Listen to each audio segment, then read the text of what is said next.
ご視聴ありがとうございます。今回は青森県のローカル私鉄弘南鉄道を取り上げます。事実上の廃線が決まった大鰐線と弘南線が置かれた状況を解説します。平日朝の列車の様子と日中の中心街に迫る変化にも注目です。ここは青森県弘前市の中心駅、弘前駅です。弘前市の人口は15万8000人ほど。青森県内では青森市と八戸市に次ぐ3番目です。弘前駅には JR 奥羽本線と地方私鉄である弘南鉄道の弘南線が乗り入れています。JR の駅には2駅隣の川辺駅を起点とする五能線の列車も発着しています。一方、弘南鉄道のホームは微妙に離れており、改札も別です。そして弘前市の中心部にあるもう一つの駅が、弘前駅から直線距離で1キロほどの場所にある中央弘前駅です。ここに乗り入れるのが、弘南鉄道のもう一つの路線、大鰐線。両駅は循環バスの経路上にあり、日中は本数も結構あります。そしてこの中央弘前駅を起点とする大鰐線は、2027年度末で休止されることが決まっています。大鰐線は今から10年余り前、2013年6月に2017年3月で廃止する方針が示されたこともあります。翌月には撤回されたものの、その後も損廃問題がくすぶっていました。まず、2つの路線の歴史を解説します。弘南鉄道の路線は弘南線と大鰐線の2つで、線路はつながっていません。このうち弘南線は弘前駅から黒石駅までを結ぶ、全長 16.8 キロ、駅数13駅の路線。先に開業したのがこちらです。1927年、昭和2年9月、弘南弘前から津軽尾上の間が開通。戦後、1950年7月に津軽尾上から弘南黒石の間が開業し、全線が開通しています。一方の大鰐線は中央弘前駅から大鰐駅までを結ぶ、全長 13.9 キロ、駅数14駅の路線。1952年、昭和27年1月、当時の弘前電気鉄道が全線を一度に開業させています。第二次世界大戦直後、弘前周辺の交通事情が非常に悪く、戦後復興のための輸送改善が求められたのが、大鰐線開業の要因です。弘前の有力者を中心に、三菱電機の資本参加を得て会社が設立されています。大鰐線は奥羽本線とおおむね並走しています。奥羽本線の途中駅は石川駅だけなのに対し、大鰐線には12の途中駅があり、地域輸送に密着した路線です。大鰐線で近くにある義塾高校前駅は石川駅から180メートルほどの距離ですが、乗り換えルートは民家や畑を迂回するため700メートルほどあり、両駅間の乗り換えは不便。石川駅自体、利用者数はかなり少ないらしく、私が訪れた時もここでの乗り換え需要はほとんどないようでした。奥羽本線の快速は石川駅には止まりません。序盤でも触れた通り、弘前市の人口はおよそ15万8000人。青森と八戸に次ぐ青森県第3の都市です。そのような地方都市に私鉄の路線が2つもあるのは不思議ですが、それには理由があります。弘前はもともと東北地方有数の都市で、弘前藩の城下町でした。明治4年、1871年の明治維新後の廃藩置県の時、弘前藩は弘前県となっています。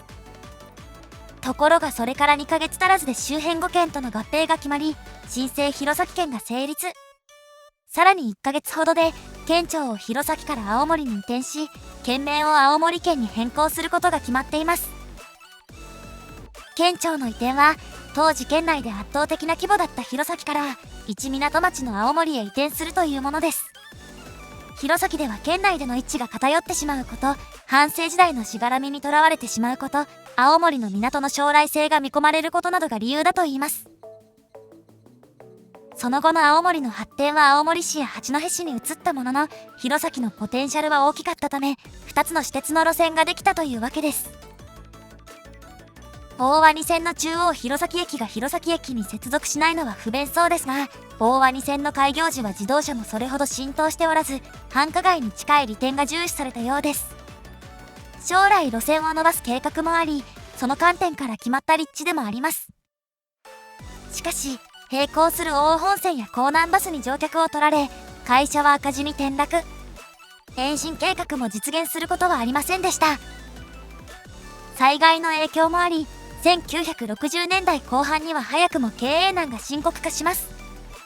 三菱電機は経営から撤退し、最終的に大鰐線を江南鉄道へ譲渡することで決着しています。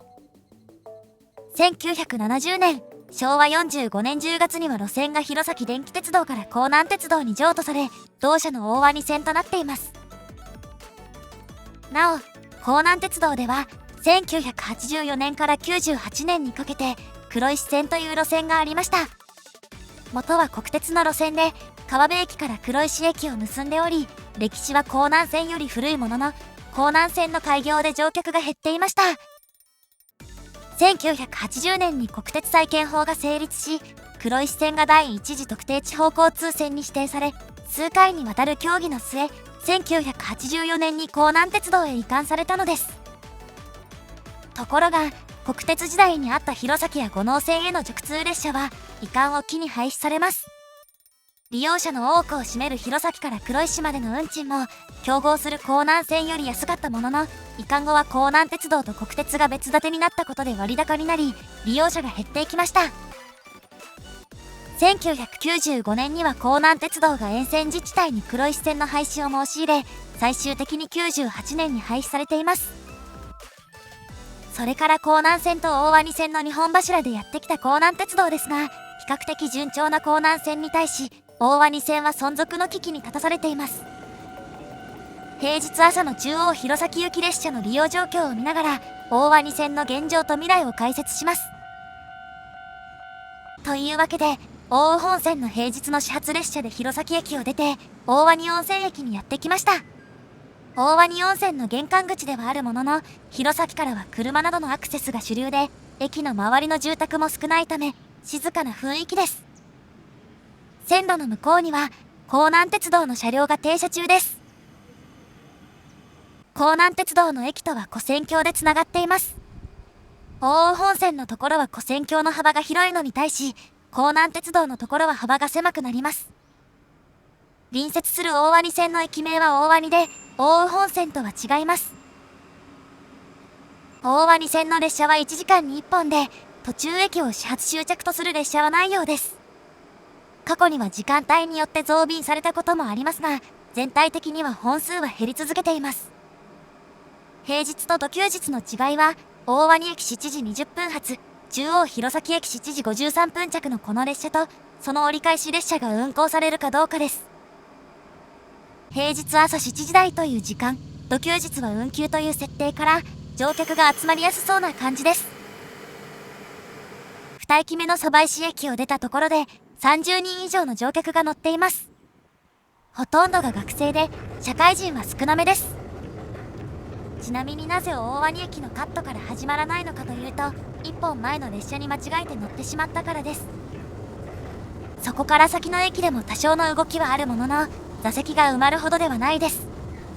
全長 13.9 キロの大鰐線のうち、住宅が多いのは中央弘前駅から4キロ余りの区間に限られ、それ以外の区間では、駅から少し離れると田んぼや畑が広がります。中央弘前よりほど需要が大きいものの、大鰐駅を出ると乗客がバンバン増えるというほどでもないです。奥羽本線をまたぎます。大鰐線の跨線橋はここだけです。それがこちら。開業した時から基本的な構造は変わっていないらしく、鳥居型の橋脚が短い間隔で並びます。2007年7月から10月には、老朽化に伴い改修工事が行われています。総工費は5300万円で、そのうち4200万円は沿線自治体が助成し、工事は JR 東日本に委託されています。工事中は前後の区間が運休になり、代行バスも運行されたといいます。津軽大沢駅に到着です。駅の南側に集落があるのみですが、大鰐線では乗降客数は多い方で、大鰐線で唯一の車庫がある拠点駅の一つです。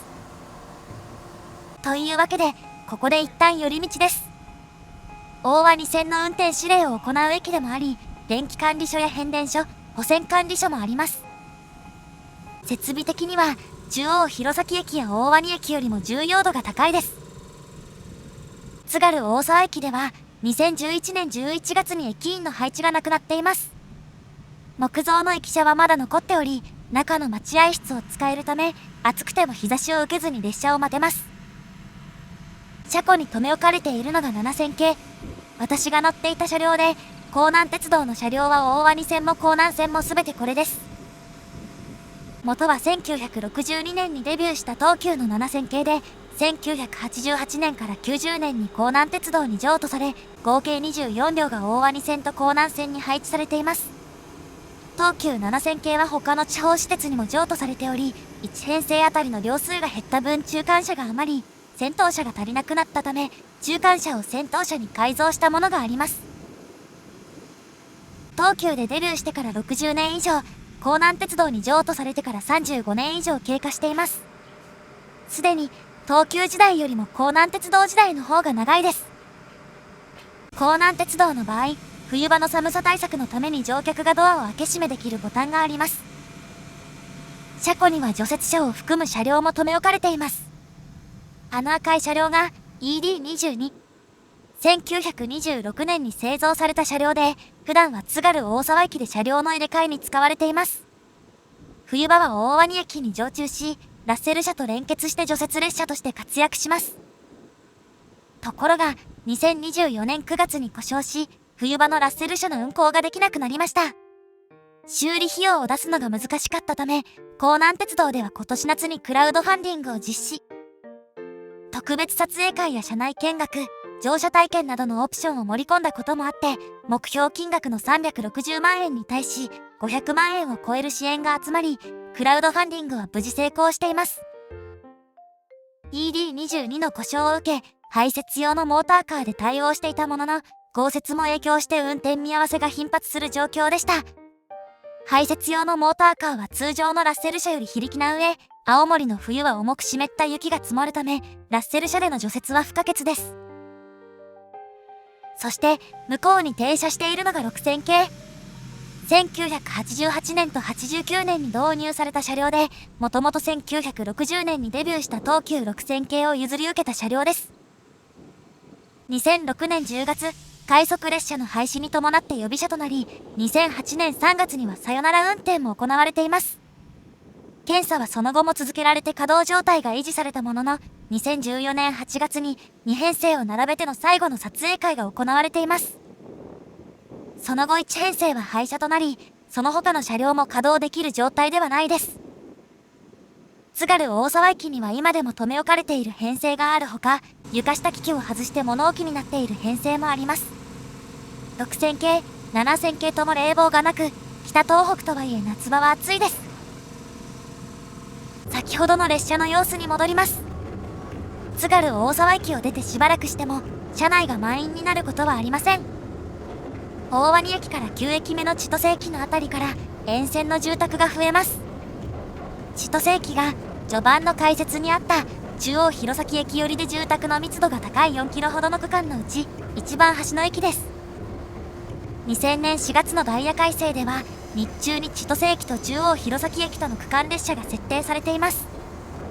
この区間は20分間隔、それ以外は40分間隔で需要の大きさが伺えるようですが、2年後の2002年4月のダイヤ改正でこの区間列車は廃止され、日中の運転間隔は60分間隔に広がっています。千歳駅で10人ほどが乗ったものの、次の西愛中高前駅で15人ほどが降りていきます。次の弘前学院大前駅では乗り降りはほぼなく、次の広高下駅では19人が降りるため、中央弘前駅に着く前に乗車率は下がってしまいます。中央弘前駅で降りた乗客は20人余りで、平日朝の列車の割に混雑はかなり限定的です。平日の夜、中央弘前駅を19時30分に発車した大鰐行きの乗客はおよそ30人。ほとんど学生で、仕事帰りの人の姿はほぼなく、沿線の学生の需要が大きいのがわかります。一方その需要でも路線を支えられないことが、損廃問題が浮上した原因です。大鰐線の利用者数は1974年度の389万8000人をピークに減少し、2010年度は62万5000人にまで減っています。経常収支は運賃値上げの効果があった2009年度を除けば、2002年度から赤字が続いています。2013年6月の弘南鉄道の株主総会では、序盤で触れた2016年度末での廃止方針が示されています。1ヶ月後には撤回され、大鰐線は存続することになったものの、大鰐線の経営改善策や支援計画を話し合う存続戦略協議会が組織されています。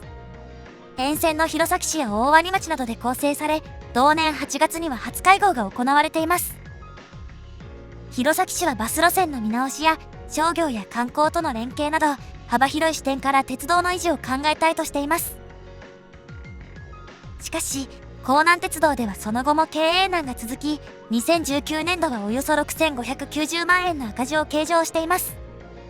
さらに、輸送密度は1日あたり500人にまで落ち込んでいます。輸送密度とは、1キロあたりの1日平均の輸送人員のことです。利用者数が同じでも、路線の長さや1人当たりの乗車距離でインパクトが違うため、1キロあたりに直します。1日あたり500人という数字は、保守費用のかかる電気鉄道では最下位の水準で、私鉄路線としては下から3番目という厳しい数字です。1980年、序盤で触れた黒石線などが、国鉄の経営再建のために特定地方交通線に指定された際、輸送密度が4000人を下回る路線は、バスへの転換が適当だとされています。今の大鰐線の数字はそれを大幅に下回っており、鉄道による大量輸送の利点は発揮しづらい状況です。